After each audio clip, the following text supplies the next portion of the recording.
Shalom Israël, je suis Joshua de la tribu de Benjamin, rattaché à la maison de Juda. Donc c'est juste une petite présentation de la Bible, de ce que je lis habituellement. Donc j'étais en communication avec le frère Eli, de Paris, euh, et que je lui disais que moi-même, toute ma structure biblique vient de IUIC. Vous l'avez entendu, il vient de IUIC. Joshua n'a pas, comment dirais-je, ouvert la Bible et puis commencé à comprendre la Bible parce que c'était pas un livre que Joshua il lisait. Je lisais un petit peu de tout, mais pas la Bible. Voilà, j'ai jamais été élevé dans la Bible, donc j'ai pas été contaminé en fait. Bien. Également, shalom à ma sœur Shana Benjamin Israël. Ok, je suis Joshua de la tribu de Benjamin, rattaché à la maison de Juda. Ouais, il y en a certains, je sais que ça ne leur plaît pas que je dise cela, mais je suis israélite. Ok, je suis juif. Hein? Voilà, c'est pas parce que je vous montre pas ma tête qu'il faut croire que je ne le suis pas. Je suis juif. Voilà. Et comme je disais à mon frère, j'habite dans les quartiers hein, des juifs, des soi-disant juifs, et je travaille à la plantation des soi-disant juifs. Bien. Le Seigneur, il a voulu que ce soit ainsi pour moi quand je suis rentré à Marseille. Il a dit, c'est là que tu vas habiter. Bien. Donc, c'est une présentation avant de commencer la leçon. Okay?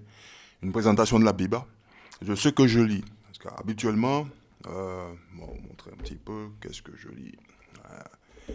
Pas le cacher. Voilà. Alors, hein, vous le voyez. Donc, c'est ce que je lis habituellement. Et je lis. Alors, les livres que je lis, ils sont toujours ensemble. Ancien Testament, Apocryphe et la Nouveau Testament. Et voilà. Ok. Donc, c'est ce que je lis. Je lis pas autre chose. Bien.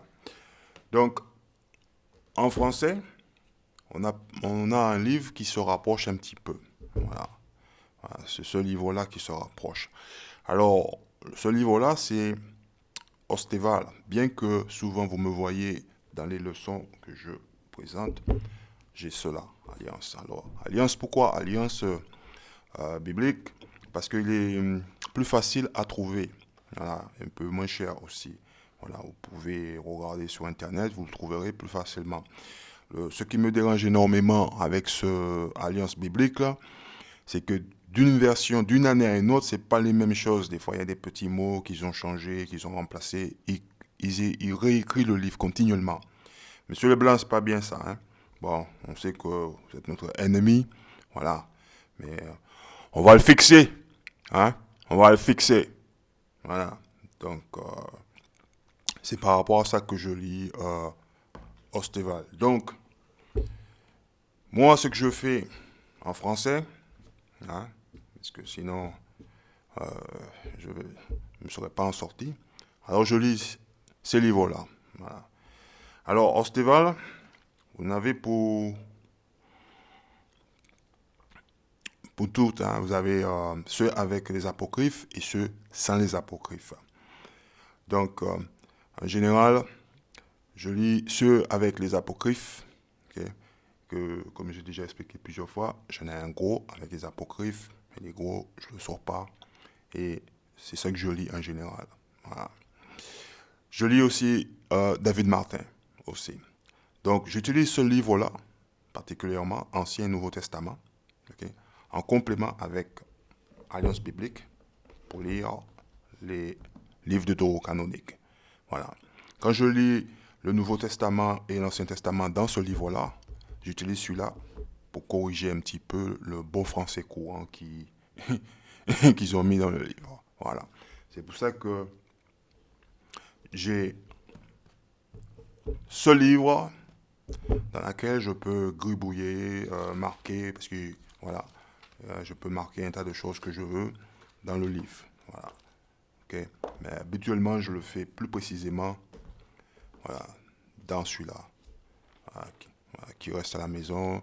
Là, je peux tout marquer, etc. Parce que celui-là, quand je suis dans la rue, et si j'ouvre le livre, bon, pour quelqu'un, je veux pas qu'il soit trop sale, hein, trop souligné.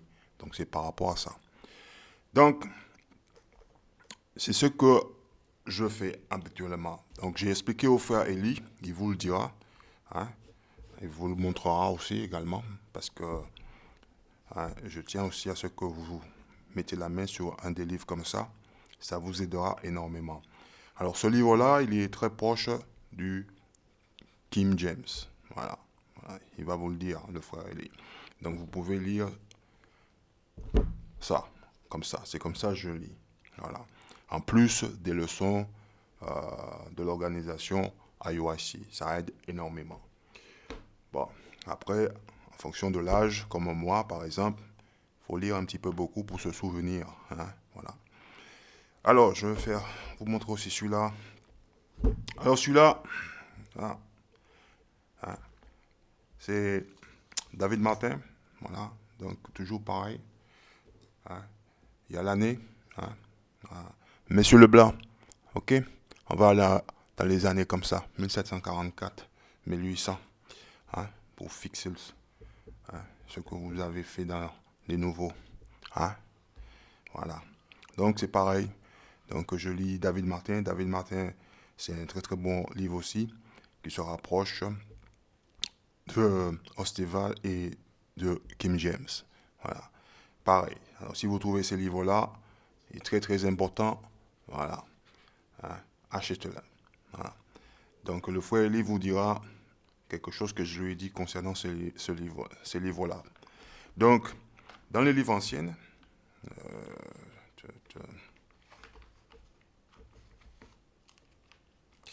dans les livres anciennes, voilà ce que nous avons dans les livres anciennes. Allez, fatigué aujourd'hui, quoi. Voilà.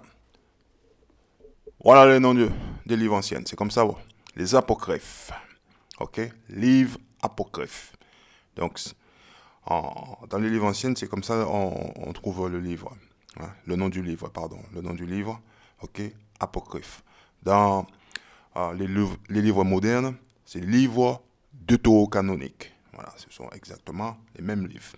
Ok? Monsieur Leblanc change continuellement les choses. Voilà. Donc, ce qui fait que des fois, on peut passer à côté et dire qu'est-ce que c'est. Alors, on vous le montre aussi. Hein. C'est pas un livre.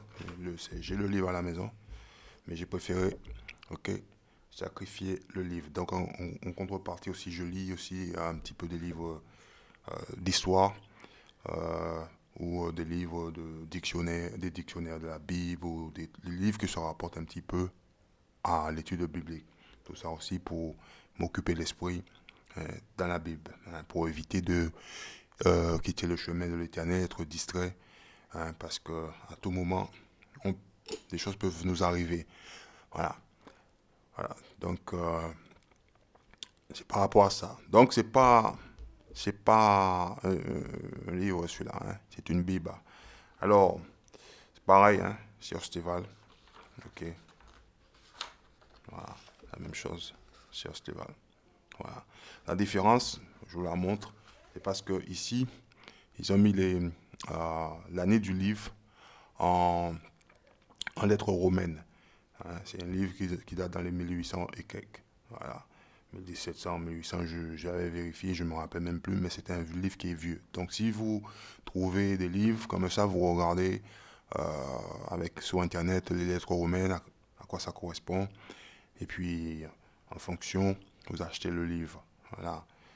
Ouais. Parce que certains ostévales, hein, c'est écrit clairement, on va dire.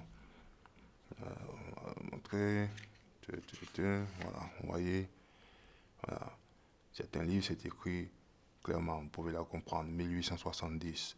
Alors, c'est un petit peu ça qu'il faut rechercher, mais avec une petite particularité.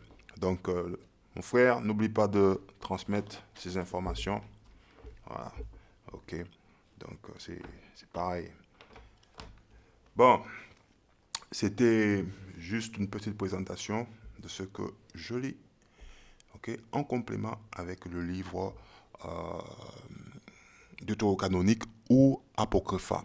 Parce que le King James, on n'a pas vraiment besoin. Voilà, on a tout ce qu'il faut. Hein. Le livre peut être séparé, on va dire entre guillemets. Voilà, pareil. Voilà. Donc, on a le livre apocryphe habituellement qui est dans le livre. Voilà, Monsieur Leblanc, il les a séparés. Voilà, donc on a Ancien et Nouveau Testament, pareil, et, et l'apocrypha. Voilà, c'est pareil. Donc, moi, ça ne me dérange pas. À partir du moment où j'ai accès du livre, voilà, ça ne me dérange pas. Ok. Bien, je vais vous reprendre dans la deuxième partie. Hein, et je tiens quand même à dire shalom à ma soeur. Hein, et j'espère avec l'aide du Seigneur, j'aurai la possibilité de monter sur Paris ou de rencontrer mes frères. Bien que je sais, Eli, il me dit, il viendra me visiter avec les frères à Marseille. Ah ouais, donc avec l'aide de l'Éternel, ok, je pense que ça pourra se faire. Voilà. Donc, le titre de la leçon, Dieu est noir. Voilà. C'est pas une leçon difficile parce qu'il y a des petites polémiques. Ben, je le dis. Dieu est noir. Dieu est noir. Voilà, c'est le titre de la leçon. Bien. Donc, je vous reprends dans la deuxième partie. Allez.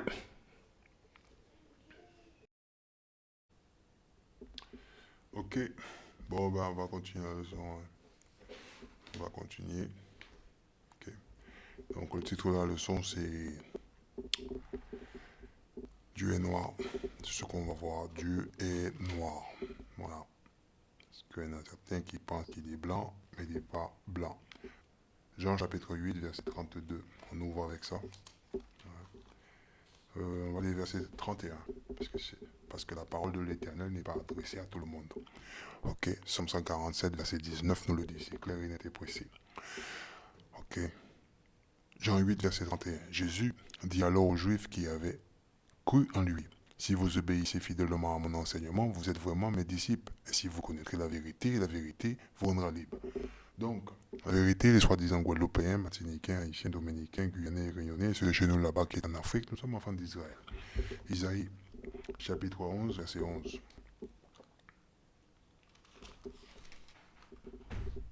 Okay. Écoute ce qu'il dit. Bien. Ce jour-là, le Seigneur, une fois encore, usera de son pouvoir pour récupérer ceux qui restent de son peuple, ceux qui auront survécu en Assyrie, en Basse-Égypte, en Haute-Égypte, au Soudan, en Ilam, en Babylonie, à Hamath, en Syrie et dans les régions maritimes. Il te sera un signal pour avertir ces nations. Le signal, c'est la Bible. C'est ça le signal.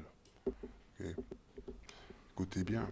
Qui va rassembler les exilés d'Israël et regrouper les Judéens dispersés aux quatre coins du monde. Point final, terminaris. Bien. Titre de la leçon, Dieu est noir. C'est tout, c'est ce qu'on va voir. Dieu est noir. Donc, on va lire dans le livre du Seigneur, ok, cela. On va dans le livre de Révélation.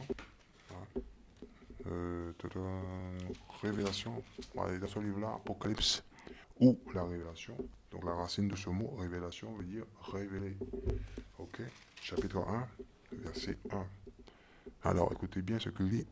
Dans ce livre sont présentés les événements que Jésus-Christ a révélés.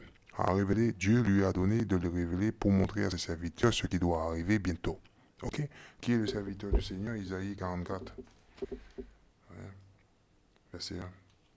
Alors souvent je viens là pour lire cela concernant les serviteurs. Isaïe 44, verset 1. Mais maintenant, écoute bien, peuple de Jacob, mon serviteur Israël, toi que j'ai choisi. Bien. Voilà.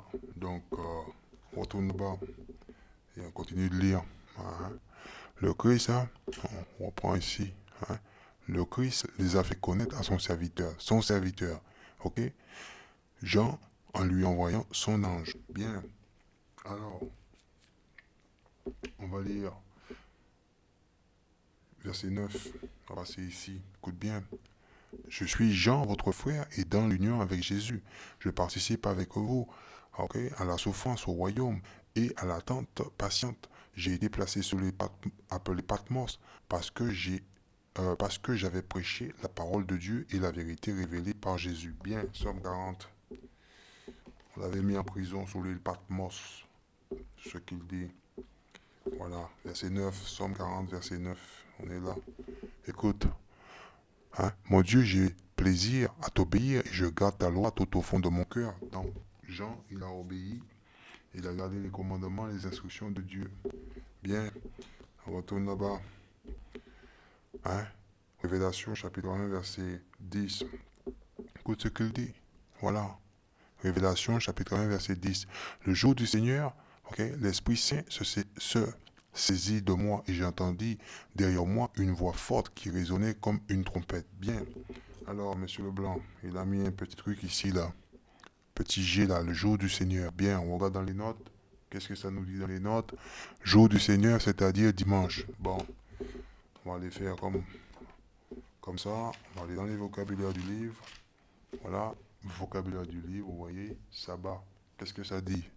Le sabbat est le 7e jour de la semaine juive, c'est-à-dire le samedi. Pendant ce jour consacré à Dieu, tout travail est interdit. Exode, chapitre 20, versets 8 à 11. Monsieur Leblanc, s'il vous plaît, hein, essayez de faire les choses correctement, parce qu'on sait lire, ok? Bon, on va passer notre temps à vous corriger, hein? Bon, faites les choses correctement maintenant, hein? On est là, on est de retour, on est réveillé là maintenant, ok? Arrêtez de trafiquer dans le livre. Ok, voilà. Donc, on retourne là-bas. Révélation, chapitre 1, verset 10. Le jour du Seigneur, le sabbat, l'Esprit Saint, se saisit de moi et j'entendis derrière moi une voix forte qui résonnait comme une trompette. Donc, il ne dormait pas. Elle disait, écrit dans un livre, écrit dans un livre. Isaïe 30. On a beaucoup de choses à apprendre, à vérifier. Verset 8, Isaïe 30, verset 8, ça arrive, ça fait mal. Alors, c'est marqué où? Je suis là, trop vite là, Isaïe 30. Voilà, écoute ce que dit le Seigneur, le Dieu d'Israël. Le Seigneur dit à Isaïe, maintenant inscris cela sur une tablette à écrire devant les gens de Jérusalem, voyez, les soi-disant Guadeloupéens, Martiniquais, Haïtiens, Dominicains, Guyanais, Réunionnais, et ceux de chez nous là-bas qui est en Afrique. Grave-le sur un document, dans l'avenir, cela servira de témoignage perpétuel, vous voyez. Notre Dieu, il aime écrire. De mettre les choses par écrit, comme ça on peut le lire. Voilà. Jérémie 30, verset 1. On va lire maintenant. Et oui, on va ouvrir le livre 30, on va voir. Jérémie 30, verset 1. Jérémie reçut du Seigneur les instructions que voici. C'est moi, le Seigneur Dieu d'Israël, qui te parle. Maintenant, note bien par écrit tous les messages que j'ai t'ai communiqués. Bien. Donc il a mis les messages par écrit. On va lire ce qui est écrit dans le livre à propos de Jésus-Christ. Ok, bien, on retourne là-bas. Révélation chapitre 1, verset 11. Elle disait, écrit dans un livre, ce que tu vois, et envoie le livre aux 7 églises suivantes, à Éphèse, Ismir, Pégame, Thyatire, Sardis, Philadelphie et Laodicée. Bien, verset 12. Ça arrive, je me retournais pour voir qui me parlait. Donc Jean, il ne dormait pas. Donc il n'a pas eu une vision. Je me retournais pour voir qui me parlait. Ok, bien. Alors je vis cette lampe d'or au milieu d'elle. Se tenait un être semblable à un homme, bien. Ok. Il portait une robe. Là, il nous donne le portrait robot. Ok. Il nous donne une description de ce qu'il voit. Ok. Voilà. C'est ce qu'il nous dit ici, là. Hein? Et il portait une robe. Écoutez bien. Qui lui descendait jusqu'aux pieds. Et une ceinture d'or autour de la poitrine. Bien. Ses cheveux étaient blancs, comme de la laine ou comme de la neige. Il nous donne la couleur et la texture de du cheveu. Okay? Couleur blanche, ok? Et la texture, ok? Comme de la laine. Voilà. Et aussi couleur blanche. Et ses yeux flamboyaient comme du feu. Bien, Genèse chapitre 49, verset 12. Voilà, on va voir la prophétie. Le vin arrivera, l'éclat de ses yeux, et le lait, la blancheur de ses dents. Pourquoi? Parce que le premier miracle que Jésus il a fait, il a tourné de l'eau en du vin. Jean chapitre 2, verset 9. Ok, écoute ce qu'il dit. Le maître de la fête goûta l'eau qui s'était changée en vin. Ok, il ne savait pas d'où venait ce vin, mais les serviteurs qui avaient puisé, ok, l'eau le savait. Ok, voilà. Il appela donc le marié, voilà. Ok? Donc c'est Jésus qui avait changé l'eau en vin. Donc Jésus, il buvait du vin avec modération. Donc pour certaines personnes, lorsqu'ils boivent du vin, hein, la couleur de leurs yeux change. Hein. Notamment Joshua, ça arrive. Hein. Moi, il boit pas, je bois avec modération. Bon, on continue la leçon. Verset 14, écoute ce qu'il dit. Hein? Apocalypse ou Révélation chapitre 1 verset 14. Ses cheveux étaient blancs comme de la laine ou comme de la neige et ses yeux flamboyaient comme du feu. Ok? Ça ne veut pas dire qu'il avait des flammes dans les yeux. Hein? Ses yeux étaient rouges après avoir bu du vin. Ses pieds brillaient. Là, Jean, il nous décrit ses pieds. Ok? Il nous donne la description de ses pieds. Brillaient comme du bronze. Ok? Fondu au four puis poli. Ah, monsieur Leblanc, faites un effort, corrigez ça. Et sa voix résonnait comme de grandes chutes d'eau. Bien, on va le fixer. Donc, allez, on va prendre un livre, hein, une Bible, on va le voir, vous voyez, Bible, hein, 1931, hein, voilà, et on va aller dans l'Apocalypse. Allez, vous voyez, on va aller à la fin du livre. Apocalypse chapitre 1, verset 14. On va le voir. On va dire, ah non, mon frère, on n'est pas dedans. On est là. Vous voyez? Verset 14. Écoute ce qu'il dit. Ok? Voilà.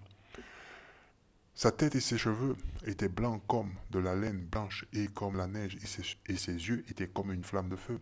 Ses pieds étaient semblables à l'airain le plus fin. Ok? À l'airain le plus fin. Qui serait dans une fournaise ardente. Vous voyez? Et sa voix était comme le bruit des grosses eaux. Là, je comprends mieux. Ok? Bien. Voilà. Donc, c'est la Bible. Hein. Messieurs changent beaucoup de choses dans le livre. Donc, on retourne là-bas et on relit le même verset. Verset 14. Ses cheveux étaient blancs comme de la laine ou comme de la neige, et ses yeux flamboyaient comme du feu, ses pieds brillaient comme du bronze, fondu au four, puis poli, et sa voix résonnait comme des grandes chutes d'eau. Bien, parce que Jésus-Christ, il parlait avec autorité et il enseignait plus de 5000 personnes. Bien. Daniel chapitre 10, verset 5. Hein, on va voir ça. Daniel dit quelque chose qui est similaire. Alors on est ici, là, dans les environs. Ici, Daniel chapitre 5. 10, verset 5. Écoute ce qu'il dit. Tandis que je regardais, j'aperçus un personnage vêtu d'habits de lin, avec une ceinture en or, pur autour de la taille. Son corps ressemblait à une pierre précieuse. Son visage brillait comme un éclair. Ses yeux étaient pareils à des torches enflammées. Ses bras et ses jambes luisaient comme du bronze poli. Quand il parlait, on croyait entendre un bruit, le bruit d'une foule. Bien, il décrit exactement la même personne. Ok? Et dans ce chapitre-là, c'est une vision que Daniel a eue. Bien. Chapitre 7, verset 9. Hein? Pourquoi? On va le voir. Jean chapitre 14, verset 8. On va voir Jean avant. Jean chapitre 14, verset 8. On doit expliquer des choses tout simples. C'est certain. Comprends pas. Non, c'est pas possible. Vous donnez votre interprétation. Il suffit de lire. Heureusement, on vous montre le livre. Hein? Et heureusement, je vous le montre. Jean 14, verset 8. Philippe lui dit, Seigneur, montre-nous le Père, et nous serons satisfaits. Jésus lui répondit, il y a si longtemps que je suis avec vous, et tu ne me connais pas, Philippe. Celui qui m'a vu a vu le Père. Vous voyez? Hein? Pourquoi donc dis-tu, montre-nous le Père? Toi? Voilà. Moi, je ressemble comme deux gouttes d'eau à mon Père. Ok? Voilà. Je suis de la même couleur que mon Père. Hein? Ah. Et je suis la même couleur, hein, que tout le reste des membres de ma famille. Hein? Bien, continue. On retourne là-bas. Daniel chapitre 7, verset 9. Donc on va voir pour Jésus-Christ. Parce qu'il a dit à Philippe, si tu m'as vu, tu as vu le Père. Je ressemble comme mon Père. Ok? Voilà. Vous ne fâchez pas avec moi, c'est écrit dans le livre. Alors, Daniel chapitre 7, verset 9. Je continuais de regarder, des trônes furent mis en place, et un vieillard vint s'asseoir. Il avait des habits blancs comme la neige, et sa chevelure était comme de la laine pure. Voyez, son trône flamboyant. Son trône flamboyant. Voyez? avait des roues qui brillaient comme un feu ardent. Bien. Alors, vous lisez ça ici, là. Ben, il dit, ouais, c'est quoi ça? Hein? Je continuais de regarder, les trônes furent mis en place et un vieillard vint s'asseoir. Il avait des habits blancs comme la neige et sa chevelure bien. Vous voyez le petit gars ici, là? Hein, vous voyez ce petit gars-là? Ouais, on va le lire ici, vous voyez? Voilà. Vous voyez, monsieur Leblanc? Il a mis ici. L'expression traduite ici, ok, par vieillard désigne Dieu lui-même, ok, dont l'existence n'a ni commencement ni fin. Son grand âge symbolise en fait sa sagesse. Voir Apocalypse chapitre 1, verset 14. Ok? Donc, qu'est-ce qu'il nous dit? Hein? Jésus-Christ, il ressemble comme à son Père. Il a les mêmes caractéristiques. Hein? Voilà. Bien. Vous voyez, Monsieur Leblanc, hein, des fois quand vous voulez faire quelque chose de bien, ben, il faut le faire bien. C'est pas compliqué. Hein? Bon, on va continuer la leçon. Genèse chapitre 1, verset 26. Hein? Qu'est-ce que ça nous dit? Dieu, ok, il est noir. Voilà. Il a la même couleur que Jésus-Christ. Ok? Voilà. C'est tout. On va le voir dans le livre de la Genèse. Voilà. Genèse chapitre 1, verset 26. Pleurer, non, non, non, non, non, dans l'Ancien Testament. Oui, oui, oui, oui. Dieu dit enfin, faisons les êtres humains qu'ils nous ressemblent vraiment. Bien, qu'ils nous ressemblent vraiment. Premier roi, on va voir, c'est nous, parce que, on va comprendre. Premier roi, chapitre 22, verset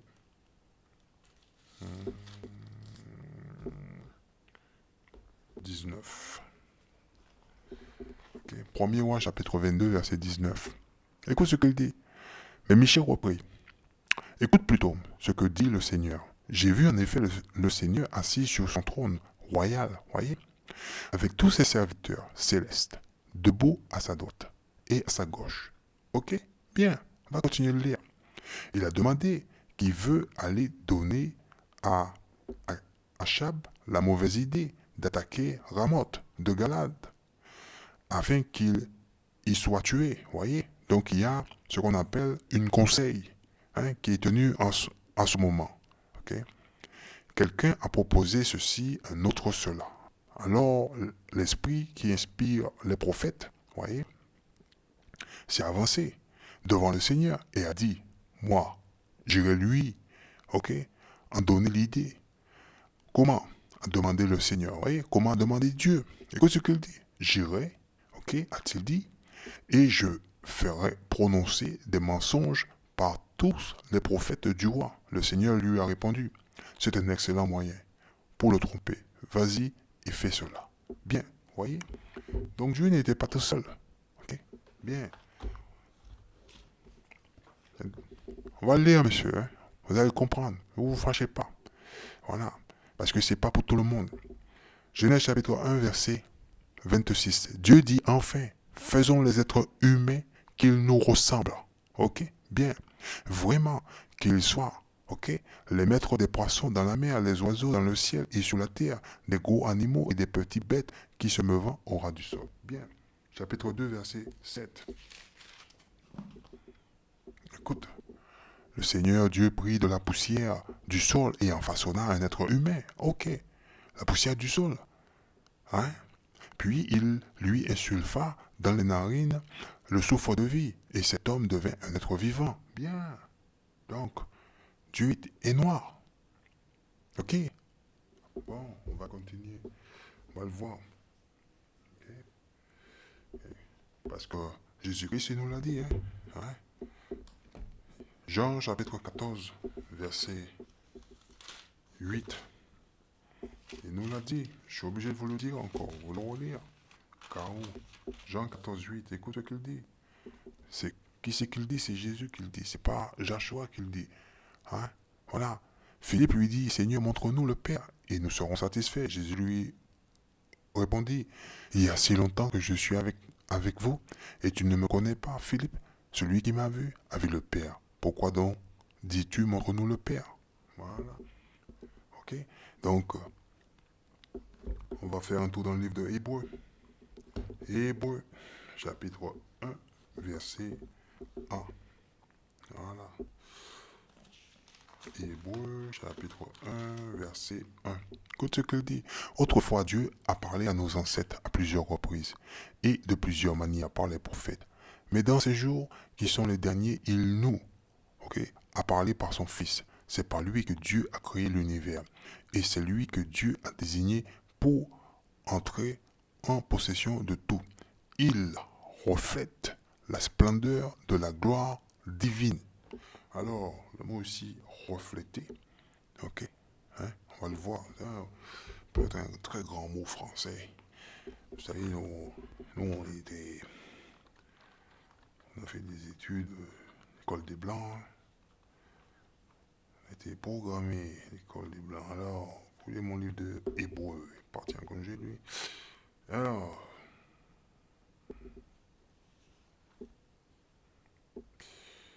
on va le voir. Vous voyez? Alors, ok, on est dans le livre de Hébreux. Ok. Dieu ayant autrefois parlé à nos pères en divers temps et en diverses manières par les prophètes. Verset 2. Nous a parlé en ces derniers temps par son Fils, qu'il a établi, l'héritier de toutes choses, par lequel aussi il a fait le monde, et qui étant la splendeur de sa gloire et l'image empreinte, voyez, hein, de sa personne, et soutenant toutes choses par sa parole puissante, après avoir fait par lui-même la purification de nos péchés. Il nous a rachetés. C'est assis à la droite de la majesté divine dans les lieux très hauts. Bien, monsieur Leblanc, que c'est beau ça. Alors, voilà, on retourne là-bas dans le livre marqué en bon français courant. Voyez, voyez le mot refléter, voilà. Il est l'image, c'est une représentation. Il reflète la splendeur de la gloire divine. Il est l'image, la splendeur de la gloire de Dieu. Il est la représentation exacte de ce que Dieu est. Voyez.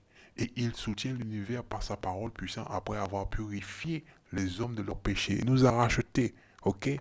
Voilà. C'est tout. Galates chapitre 4, verset 5. On va le voir. Voilà ce qu'il a fait. Il nous a purifiés. Il nous a rachetés. Alors, Galates chapitre 4, verset 5, afin de délivrer ceux qui étaient soumis à la loi pour que nous puissions ainsi devenir fils de Dieu. Et oui, il nous a rachetés, nous a récupérés. Voilà. Bon, on va continuer.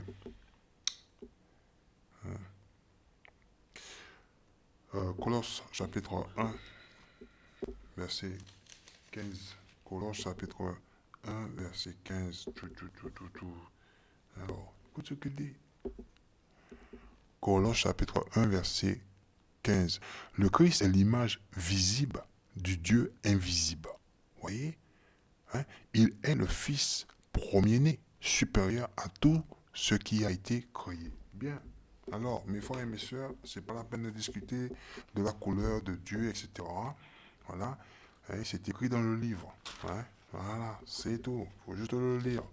Jean chapitre 7. Verset 38. Jean 7, verset 38. Voilà, écoute ce qu'il dit. Voilà. Celui qui croit en moi, des fleuves d'eau vive couleront de son cœur, comme dit l'Écriture. L'Écriture, il dit que Jésus-Christ, il est noir. Jésus-Christ est noir. Point final, terminal, je ne veux pas dire autre chose. Voilà. Il est noir, il est noir. Bien. Alors, pourquoi discuter 1 Jean chapitre 4, verset 1. Toujours une grande discussion là-dessus. Alors maintenant qu'on sait lire le livre, maintenant c'est nous les méchants. Voilà. C'est nous les méchants. Tant qu'on ne savait pas lire, tout allait bien. Maintenant qu'on sait le lire, maintenant, non, il ne peut pas être noir. Et pourquoi? Peu importe la couleur. Mais si c'est peu importe la couleur, pourquoi vous ne mettez pas la couleur noire? Il est noir. Voilà. On va lire. Écoute ce qu'il dit. 1 Jean chapitre 4, verset 1. Mes amis, Ne croyez pas tous ceux qui prétendent avoir l'esprit, ok? Mais mettez-les à l'épreuve pour vérifier si l'esprit qu'ils ont vient de Dieu. En effet, de nombreux faux prophètes, ok, se sont répandus dans le monde. Bien. De nombreux faux prophètes se sont répandus dans le monde. Ok? Écoutez bien ce qu'il dit. Se sont répandus dans le monde. Voici comment vous pourrez savoir s'il s'agit de l'Esprit de Dieu. Quiconque déclare que Jésus-Christ est réellement devenu homme à l'Esprit qui vient de Dieu, ok? Voilà. En un mot, il dit quiconque reconnaît que Jésus-Christ il est venu en tant qu'homme, il était de couleur noire, comme déclare l'Écriture, Esprit de Dieu. C'est ce qu'il dit, il n'y a rien d'autre ici. Verset 3. Mais quiconque refuse de reconnaître ce fait, ok, à propos de Jésus n'a pas l'esprit qui vient de Dieu. Ok? Celui qui ne reconnaît pas Jésus-Christ, il est venu en tant qu'homme noir, n'a pas l'esprit de Dieu. L'esprit qu'il a est celui de l'adversaire, l'antichrist. Ok? Ok? L'adversaire du Christ. Vous avez appris qu'il devait venir et maintenant il est déjà dans le monde. Bien. Ah, on va lire ça, ça peut être très intéressant. On va dire, Joshua, c'est un bon français courant ça. On peut lire ça dans un autre livre. Bon, on va lire pour vous. On va voir comment il le présente dans notre livre. Eh oui, eh oui. Alors, vous voyez comment le monsieur, il a mis un bon français courant. Premier Jean, ok, chapitre 3, 4, verset 1. Mais bien aimé, ne croyez pas à tout esprit, voyez, mais éprouvez les esprits pour savoir s'ils viennent de Dieu. Car plusieurs faux prophètes sont venus, ok, dans le monde, ok. Voilà. Alors les faux prophètes qui sont venus dans le monde, c'est Monsieur Leblanc. Ok, c'est eux les faux prophètes. C'est pour ça que quand vous lisez la Bible, il faut mettre des images à ce que vous lisez. Ça vous permet de comprendre un petit peu mieux. Hein? Voilà. Okay? Reconnaissez l'Esprit de Dieu. Okay? À ceci, tout esprit qui confesse Jésus-Christ venu en chair, voyez, en chair, est de Dieu. Donc ça veut dire quoi? Quand il est venu sur terre, ok, il avait une couleur. Il était noir. C'est ce que déclare l'Écriture. Est de Dieu. Et écoutez bien. Hein? Mais tout esprit, hein, hein, qui ne confesse pas Jésus-Christ venu en chair n'est point de Dieu, n'est point de Dieu. Et c'est l'esprit de l'antéchrist, voyez? Hein? Et dans l'autre livre, bon français courant, l'adversaire du Christ, s'il vous plaît, monsieur Leblanc, essayez d'écrire les choses comme avant. Hein? Voilà. Dont vous avez entendu, ce mot veut dire ici, là, entendu dire, ok? Qu'il viendra et qui, dès à présent, est dans le monde. Bien, bon, c'est comme ça se passe sur le canal de la Bible de l'intérieur. Donc, ces messieurs, hein, hein, le savent. Ils savent qui on est, ok? Et ils savent aussi à quelle période de l'année que nous vivons, à quelle heure que nous sommes, exactement. Matthieu chapitre 24, verset 24. Matthieu chapitre 24, verset 24. Ok. On va lire verset 4. Matthieu 24, verset 4. Écoute ce qu'il dit. Jésus, hein, voilà, Matthieu 24, verset 4. Ok. Jésus leur répondit, faites attention que personne ne vous trompe, car beaucoup d'hommes viendront en mon nom. Ok. Et diront, je suis le Messie, qui est venu au nom du Seigneur, Monsieur Leblanc. Et ils tromperont quantité de gens. Il nous a trompés. Ok. Il nous a trompés, ces gens-là. Verset 24, écoute ce qu'il dit. On est ici, là. Ok, verset 24. Car des faux messies, des faux prophètes, hein, voyez, apparaîtront et accompliront de grands miracles. Le miracle qui fait référence, c'est la science, la médecine, et des prodiges pour tromper, si possible, même ceux que Dieu a choisis. Qui Dieu a choisi? Le soi-disant Guadeloupéens, Martiniquais, Haïtiens, Dominicains, Guyanais, Réunionnais, ceux de chez nous là-bas qui sont en Afrique. Dieu nous a choisis. Ok? Voilà. On continue. Deuxième Corinthe. Hein? chapitre 11, verset 4. Hein, voilà. Voyez le livre. Deuxième Corinthe, chapitre 11, verset 4. Alors, on va voir. Écoutez bien, car vous supportez fort bien, hein, que quelqu'un vienne vous annoncer un Jésus différent de celui que nous vous avons annoncé. Vous êtes également prêts à accepter un esprit et un message différent, voyez, hein, de l'esprit, hein, différent de l'esprit et de la bonne nouvelle que vous avez reçue de nous, voyez. Romains chapitre 1, verset 25. Romains chapitre 1, verset 25. Alors, pleurez pas, hein, ça fait mal maintenant. Romains chapitre 1, verset 25, on est ici. Écoute ce qu'il dit. Hein? Il échangeant la vérité concernant Dieu contre le mensonge. Ok? Qui c'est qui a changé la vérité de Dieu pour le mensonge? Monsieur Leblanc. Il adorant et servant ce que Dieu a créé au lieu du Créateur lui-même, qui doit être loué pour toujours. Amen. Bien. Alors, qui c'est qui a fait cela? Monsieur Leblanc. Ok? Deuxième Thessalonien. Ok? Chapitre 2, verset 4. On va lire verset 3. Deuxième Thessalonien, chapitre 2, verset 3. Ne laissez personne vous tromper d'aucune façon, car ce jour ne viendra pas avant qu'il y ait eu la révolte. Cette révolte, il fait référence, c'est que le peuple que nous sommes devait aller en esclavage, ok, et perdre notre héritage. Ok, c'est une prophétie. Ok, cela devait nous arriver parce que nous avons violé la loi de Dieu. Dieu l'a dit, bon, parce que vous m'avez pas écouté, ok, donc je vais vous envoyer en punition. Voilà, c'est tout, c'est ce que Dieu il a fait. Il n'a rien fait d'autre, hein. Il a mis par écrit, on peut le lire maintenant. On sait qui on est, Monsieur Leblanc. Ok, voilà, c'est ça la révolte. Oui. Voilà, on devait perdre notre héritage, perdre notre pays, perdre tout ce que nous avons. Ok, voilà. La révolte finale est qu'apparaisse le méchant qui est destiné à la ruine, à la destruction. Ok, bien. On continue et on va le voir. Révélation chapitre 13, verset 13. Hein? Révélation chapitre 13, verset 13. Il va falloir vous calmer un peu ces messieurs. Alors, on va pas trop rentrer dans les détails là.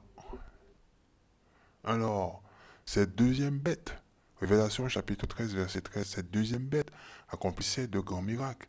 Elle faisait descendre le feu du ciel sur la terre en présence de tous les hommes. Bon, ce feu, il fait référence, c'est la première bombe nucléaire qui a été lancée sur le Japon, Nagasaki, en 1945. Hein, voilà. Il imite en quelque sorte, on va dire, les inventions du Seigneur. Hein. Bon, on continue la lecture. Elle égarait. Hein. Accomplissait un miracle. Elle faisait descendre du feu du ciel sur la terre en présence de tous les hommes. Verset 14. Elle égarait les habitants de la terre par le miracle qu'elle était autorisée à accomplir en présence de la première bête.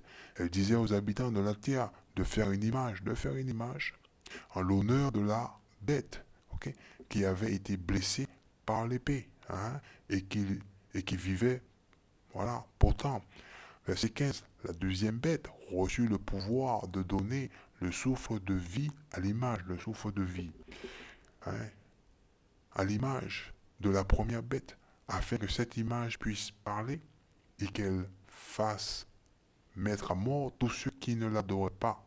Bien, donc en un mot, le petit Jésus blanc là, que beaucoup de gens ont eu à la maison, y compris Joshua, je l'ai eu dans ma maison, hein, dans la maison de ma mère. Hein. Ouais, j'ai oublié de dire la vérité. Hein. J'avais le prisonnier chez moi. C'était le prisonnier, il était à la maison.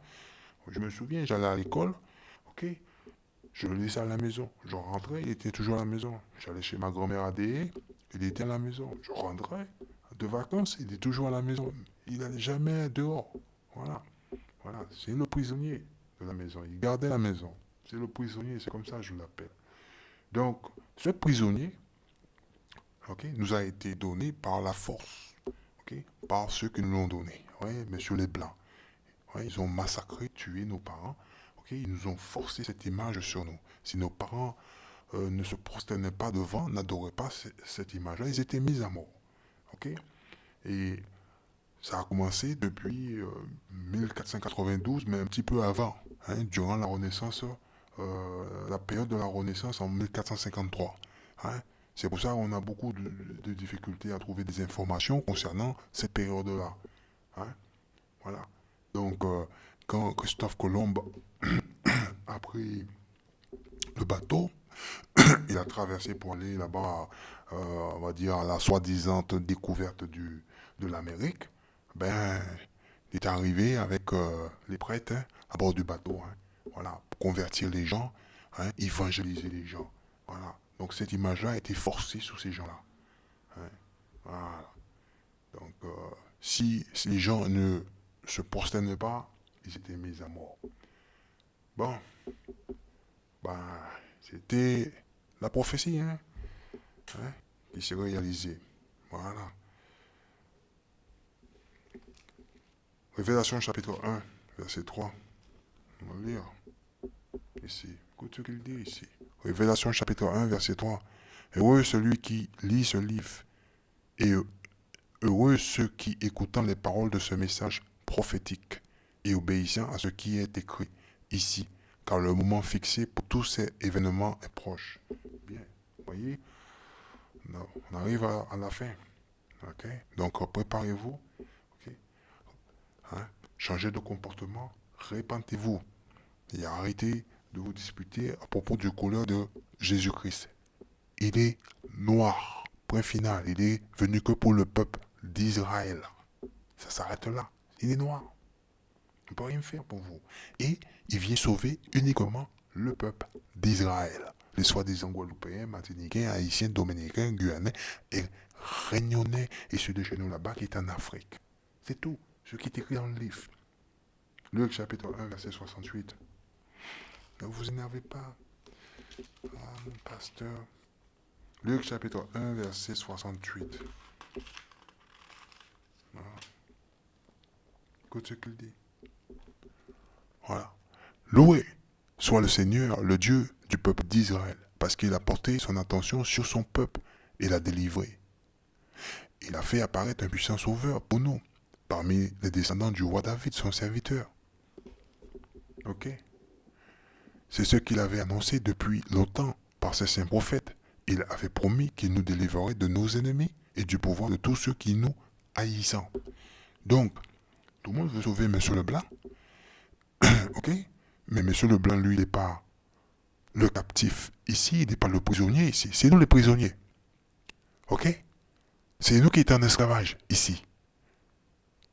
Donc, avant de dire que Dieu il est venu pour sauver tout le monde, Dieu aime tout le monde, il faut se poser la question, qui est le prisonnier ici? C'est nous, les soi-disant Guadeloupéens, Martiniquais, Haïtiens, Dominicains, Guyanais, Réunionnais. Les Blancs sont dans leur royaume. Ok? C'est clair et c'est net et précis. Jésus-Christ, il vient uniquement sauver le peuple d'Israël qui est en esclavage. Ok? Alors, changez de comportement. Actes, chapitre 4, verset 12.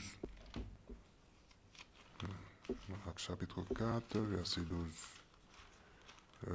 Pardon, chapitre 3, verset 18. Actes, chapitre 3, verset 18.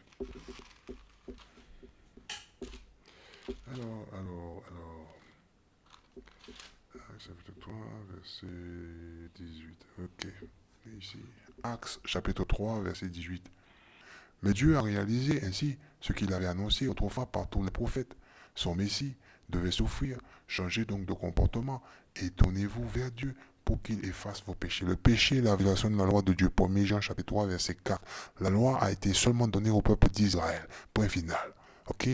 Nous sommes en esclavage pour avoir violé la loi de Dieu. Ça s'arrête là. Chapitre 4. Le même livre, chapitre 4, verset 12. Écoute ce qu'il dit. Chapitre 4, verset 12. On va le lire. Ok?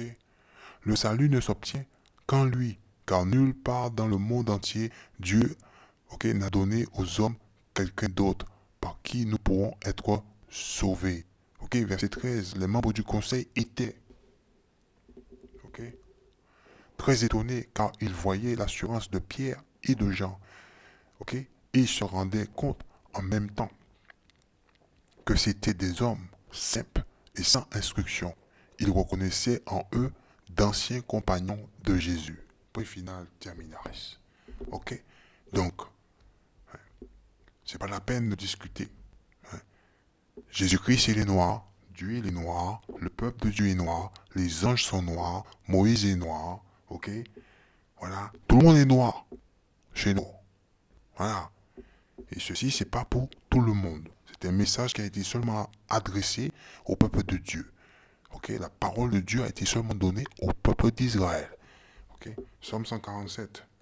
On va pas s'éterniser dessus. Ouais. Voilà. Donc Dieu n'aime pas tout le monde. Il n'a mis pas à écrire. Ok, on peut le lire. Non, on doit discussion maintenant. Psaume 147, verset 19.